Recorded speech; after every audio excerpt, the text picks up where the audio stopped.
अस्सलाम वालेकुम, कैसे हैं आप? उम्मीद करता हूँ आप ठीक ठाक होंगे। मैं आपका दोस्त, आपका टीचर, आपका कोलीग, आपका फ्रेंड सुलेमान हनीफ़। आज का जो मेरा लेक्चर है ये बेसिकली जो फर्स्ट ईयर के स्टूडेंट्स हैं FSc, pre medical, pre engineering, chemistry के रिलेटेड जो हैं, जिन्होंने अपना जो चैप्टर 7 जो है वो देखना है। तो चैप्टर 7 जो है थर्मोकेमिस्ट्री, इसके कुछ important, very very important according to the point of view of your exam, जो कुछ शॉर्ट क्वेश्चंस हैं वो मैंने यहाँ पे प्रेजेंट किए हैं, तो उनके साथ आंसर्स भी हैं। तो आज हम देखते हैं उन क्वेश्चंस को। तो सबसे पहले आपको नज़र आ रहा होगा स्लाइड में कि हमारा जो चैप्टर है, ये चैप्टर नंबर 7 है थर्मोकेमिस्ट्री। तो थर्मोकेमिस्ट्री जो है, इसके मोस्ट इंपॉर्टेंट शॉर्ट क्वेश्चन जो हैं, जो कि आपकी 100% प्रेपरेशन करवा देंगे फ्रॉम दिस चैप्टर। तो देखते हैं सबसे पहला जो है वो क्वेश्चन कौन सा है।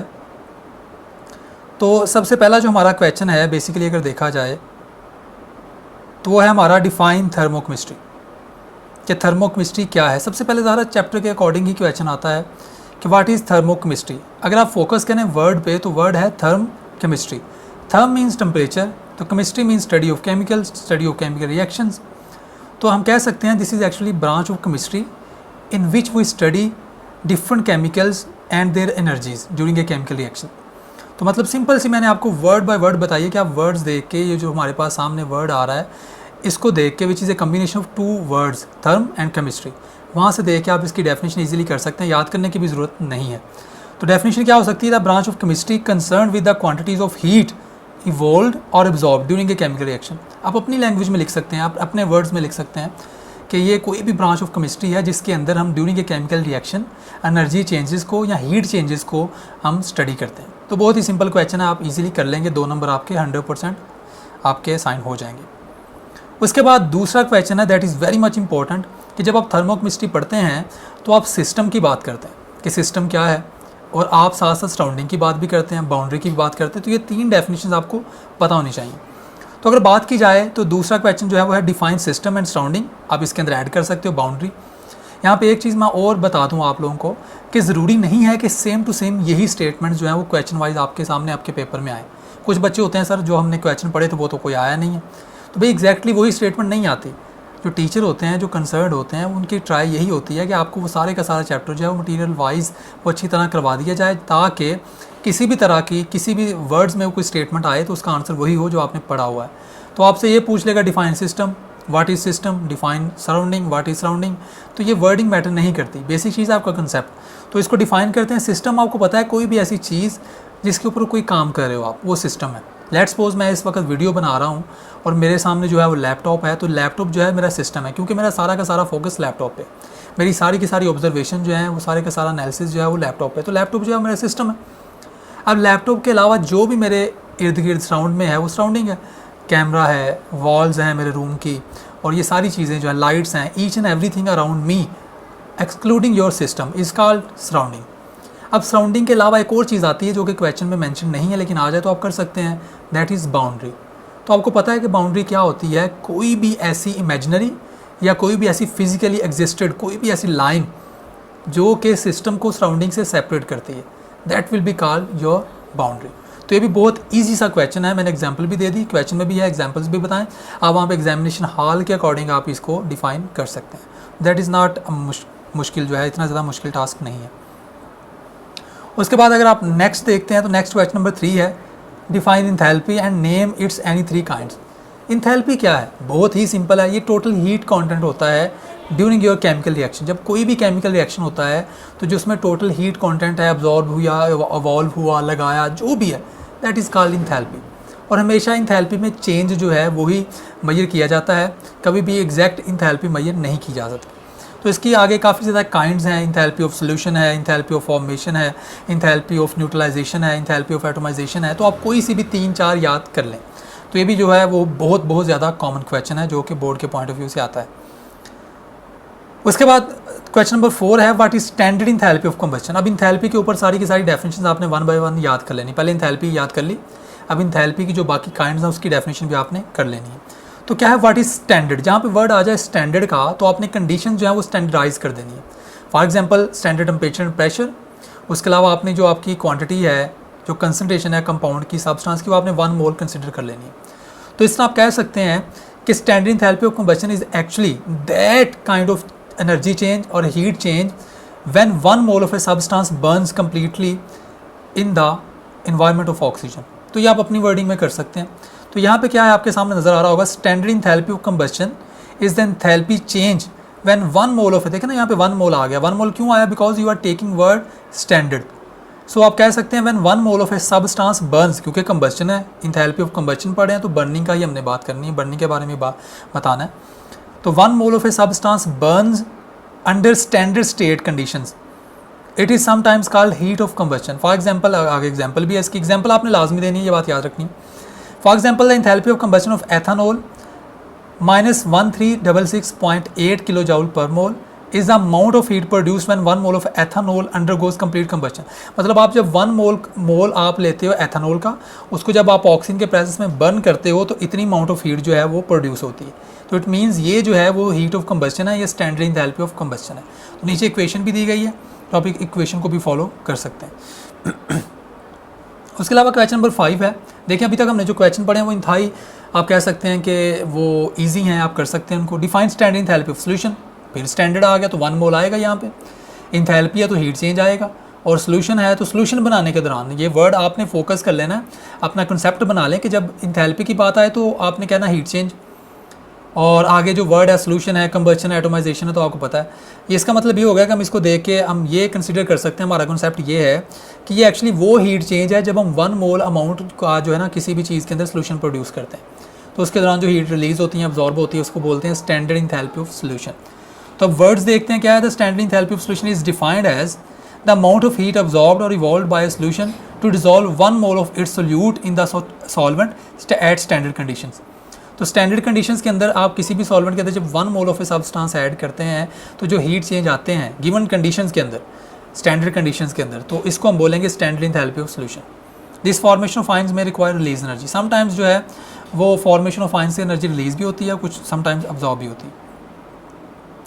Defined standard enthalpy of neutralisation, ये भी आपको वर्ड न्यूट्रलाइजेशन का पता चल गया। न्यूट्रलाइजेशन इज व्हाट, आपको पता है कि neutralisation is a process in which we mix acid and salt, acid and base to make water and salt. तो न्यूट्रलाइजेशन जब हम एसिड और बेस को मिक्स करते हैं, who have quantity which have quantity only just 1 mole, तो आप कह सकते हैं स्टैंडर्ड एंथैल्पी हो जाएगी। तो क्या डेफिनेशन हो जाएगी? The standard enthalpy of change of neutralisation is the enthalpy change when solution of an acid and an alkali reacts together under standard condition, alkali mean base, to produce 1 mole of water. Notice that enthalpy change of neutralisation is always measured per mole of water formed. ये भी बात आपने याद रखनी, लेकिन ये लिखने की जरूरत नहीं है, आप एफएससी के अकॉर्डिंग जो है वो इतनी ही डेफिनेशन आपने बस इसको डिफाइन कर देना है। उसके बाद define standard enthalpy of atomization. किसी भी कोई भी आपके पास सॉलिड चीज़ है, कोई भी आपके पास एलिमेंटल फॉर्म में है, कुछ भी है, उसको एटम में आपको ट्रांसफ़र करने के लिए जितनी अमाउंट ऑफ हीट लगानी पड़ेगी या रिलीज़ होगी एट स्टैंडर्ड कंडीशंस, तो वो 1 मोल के लिए, तो वो हमारे पास जो होगी वो एटोमाइजेशन होगी। दोबारा सुन लें, आपके पास कोई भी एलिमेंट है, आपके पास कार्बन है, कोयला है, वो तो ज़्यादा एलिमेंट फॉर्म में, आपने उसको एटॉमिक फॉर्म में लेके आना है स्टैंडर्ड कंडीशंस के अंदर, सही है। तो आपने उसकी 1 मोल क्वांटिटी ली है, उस 1 मोल को अपने एटम बनाने के लिए जितनी अमाउंट ऑफ हीट लगानी पड़ेगी या जितनी अमाउंट ऑफ हीट रिलीज होगी, that will be called standard enthalpy of atomization. तो आप इसमें एग्जांपल दे सकते हैं Na की, सोडियम जो है उसको हम। नेक्स्ट क्वेश्चन जो है क्वेश्चन नंबर 8, वो है what is meant by enthalpy of formation and give 1 example. तो एंथैल्पी ऑफ फॉर्मेशन आपके सामने बड़ा ही ईजी एग्जांपल भी आपने देनी है, तो एग्जांपल भी मैंने आपको यहाँ पे साइड पे दिखाई हुई है स्लाइड में। Heat of formation also called standard heat of formation और एंथैल्पी ऑफ फॉर्मेशन और स्टैंडर्ड एंथैल्पी ऑफ फॉर्मेशन, इसको आप कुछ भी कह सकते हैं। हीट ऑफ फॉर्मेशन भी है, स्टैंडर्ड हीट ऑफ फॉर्मेशन भी है, एंथैल्पी ऑफ फॉर्मेशन भी है और स्टैंडर्ड एंथैल्पी ऑफ फॉर्मेशन भी। Is actually the amount of heat absorbed और evolve when 1 mole of a compound is formed. किसी भी चीज़ का जब 1 मोल जब आप फॉर्म करते हैं तो उसके दौरान जो हीट रिलीज होती है, अब्जॉर्ब होती है एट स्टैंडर्ड कंडीशंस, उसको आप कह सकते हैं कि वो स्टैंडर्ड एंथैल्पी ऑफ फॉर्मेशन है। Each substance being in its normal physical state. अब आपके सामने यहाँ पे बताया हो, calculate the enthalpy change for the combustion of 1 mole of glucose to carbon dioxide. अब कार्बन डाइऑक्साइड की फॉर्मेशन जो है ना, उसके दौरान इसने जो है ना हीट के अंदर बताया हुआ है। अब heat of formation of carbon dioxide है या वाटर है, तो वो आप यहाँ से फॉर्म कर सकते हैं। ये एग्जांपल भी आप लिख सकते हैं, मुश्किल नहीं है, इजी सही है। कोई भी कंपाउंड बनाने के दौरान जितनी अमाउंट ऑफ हीट रिलीज होती है, अब्जॉर्ब होती है, उसको आप कह सकते हैं that is your amount of heat that is required for the formation. और उसके बाद क्वेश्चन नंबर 9 है, which is very much important question, justify that. जब इस तरह के क्वेश्चन आते हैं कि जस्टिफाई करें, एक्सप्लेन करें, तो उसमें आपको अपनी जो है ना वर्डिंग यूज़ करनी पड़ती है, कुछ अपने आइडियाज़ देने पड़ते हैं according to your concept. Justify that enthalpy of neutralization of all strong acids and bases has same value, कि जितने भी आपके पास इंथैल्पी हैं किसी भी न्यूट्रलाइजेशन की, चाहे वो एसिड है, जितने भी है, चाहे वो बेस है, सबकी तकरीबन सेम वैल्यू होती है। तो इसका आंसर क्या है, जस्टिफाई करना बहुत ईजी है। The enthalpy of neutralization of all strong acids and strong bases has the same value because, अब ये बिकॉज से आगे क्वेश्चन शुरू हो गया। When these solutions are mix together during the process of neutralization, जब इनको मिक्स करते हैं, the only change that actually occur in the formation of water molecule leaving the sodium ions and ये हम बात कर रहे हैं जब हम HCl और दूसरा NaOH को मिक्स कर रहे हैं, तो इसलिए हमने सोडियम आयन और क्लोराइड आयन का यहाँ पे ये जो है ना जिक्र किया। Free ions in solution, thus enthalpy of neutralisation is mainly the heat of formation of 1 mole of liquid water, क्योंकि बाकी जो है H पॉजिटिव फ्रॉम HCl और OH नेगेटिव फ्रॉम NaOH, तो उनसे मिलकर वाटर ही बनेगा, तो इसलिए इनकी जो अमाउंट ऑफ हीट है वो तकरीबन इक्वल होती है, या एंथैल्पी ऑफ न्यूट्रलाइजेशन जो है तकरीबन उनकी वैल्यू सेम होती है। For the formation of water from base and acid, ये इसकी वैल्यू -57.4 किलो जॉल पर मोल है। तो ये जो है क्वेश्चन आप इसको भी देख लीजिएगा। क्वेश्चन नंबर 10 है, बहुत इंपॉर्टेंट है। State first law of thermodynamics.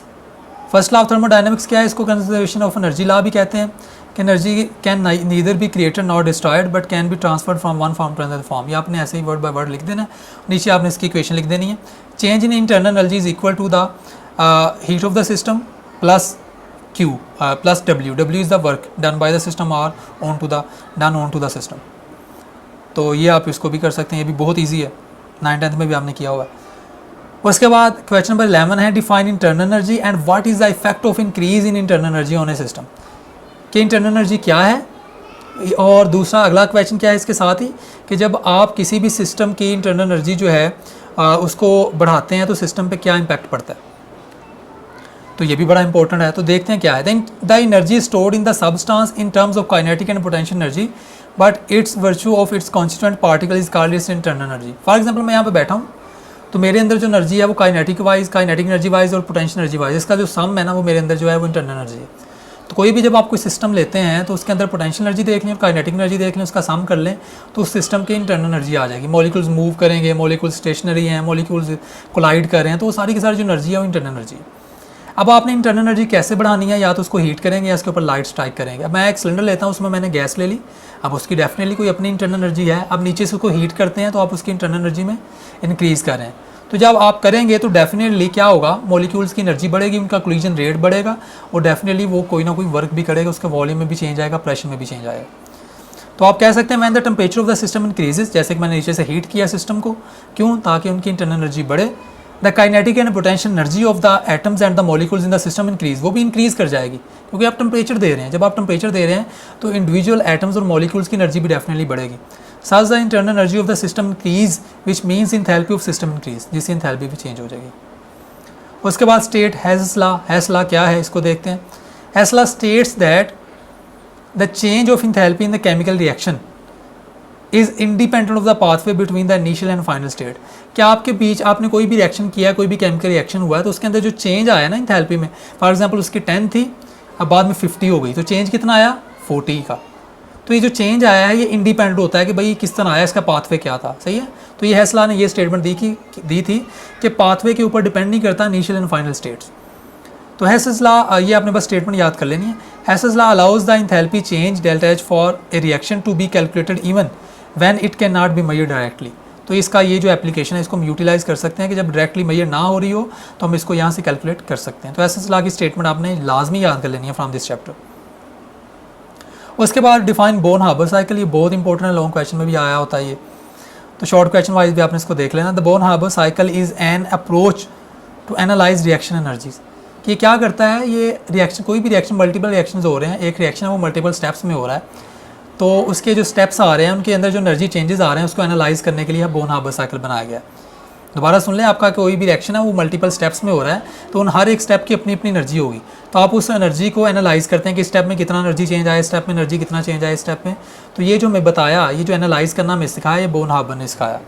Bone Haber cycle applies Hess's law, ये हैसेस लॉ के ऊपर काम करता है to calculate the lattice enthalpy by comparing the standard enthalpy change of the formation of ionic compounds. ये normally ionic compounds की जो standard enthalpy changes आते हैं उसको मेजर करने के लिए यूज़ होता है। फॉर एग्जांपल आपने NaCl बनाना है, तो आप सोडियम लेंगे जो कि मेटेलिक फॉर्म में, तो पहले आप उसको एटॉमिक फॉर्म में लेके आएंगे, फिर एटॉमिक फॉर्म से उसको आयनिक फॉर्म में लेके आएंगे। तो पहले आप उसकी heat of formation of atom atomisation देखेंगे कितनी है, फिर उसकी हीट ऑफ फॉर्मेशन आप कह सकते हैं enthalpy change, standard enthalpy of neutralization या आयनिक आयंस आप देखेंगे कि वो आयंस बनने के लिए कितना उसके अंदर चेंज आया, तो इसको आप कैलकुलेट करेंगे, इसका सम करके आप इसको फाइंड कर सकते हैं।